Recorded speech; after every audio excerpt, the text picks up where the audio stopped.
Hi, my name's Pastor Dan Mueller and I'm currently at Walla Walla Lutheran Parish in New South Wales, Australia. And I love to read, and at the moment I'm reading the book Being Lutheran by Trevor Sutton, and I'm reading chapter 4 at the moment, which is in the first part of the book. And this first part of the book is unpacking all the things that Lutherans resist. And chapter 4 is all about how Lutherans resist being lazy. And I really enjoyed this chapter because it speaks about something that's really central to the Christian faith, and that is justification, being made right with God.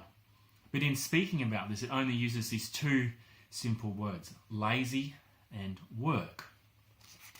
The chapter starts way back in Genesis, where it says that God created everything and it was good.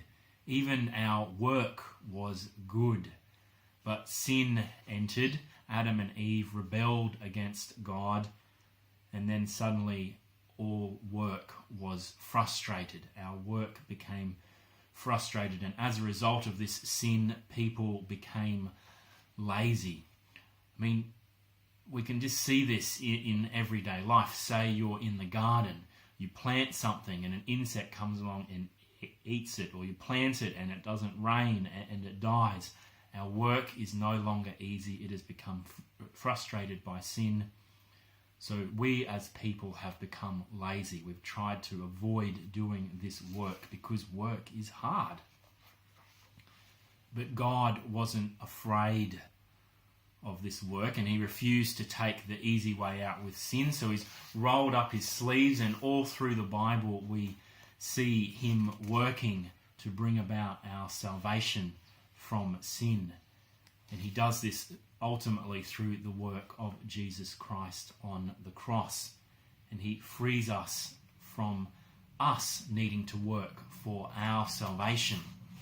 And this is where these two little words play off each other really nicely, because although Jesus does all the work for us in our salvation, and we are lazy in that sense, we have then been saved so that we can work. Lutherans resist being lazy. Jesus has done all of the work to save us so that we are free to work for our neighbour, to love our neighbour and to help them, to work for the well-being of others. So a challenging question to leave you with. What joyful and fruitful work are you doing at the moment for your neighbours? What are you engaged with at the moment? Are you lazy, sitting back, all words and no actions? Or are you resisting the urge to be lazy, and because Jesus has done all the work, are you working hard for others, for the well-being of others?